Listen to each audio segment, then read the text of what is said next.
మీద ఎందుకు దేవుని కనికరం వచ్చిందంటే, ఆదాం హవ్వలైతే తెలిసి చేశారు గాని వారి సంబంధులుగా పుట్టిన మనకు తెలియకుండానే పాపము చేత ఆల్రెడీ మన పుట్టుకలోనే ఆ పాపం ఉంది గనక దాని ఫలం మనలో కనపడతా ఉన్నందున దేవుని కనికరం మన మీదకి వచ్చింది.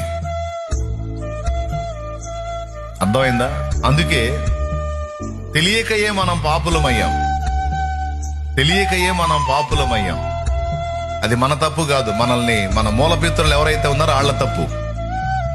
కాబట్టి తెలియకయే మనం పాపమునకు దాసులమయ్యాం గనుక మన నిమిత్తం లేకుండా, మన ప్రమేయం లేకుండానే పాపం యొక్క ఏలుబడి కిందికి మనం వచ్చాం గనుక మన నిమిత్తం లేకుండానే మనల్ని ఆ పాపం నుంచి విడుదల చేయడానికి దేవుడు పూనుకున్నాడు.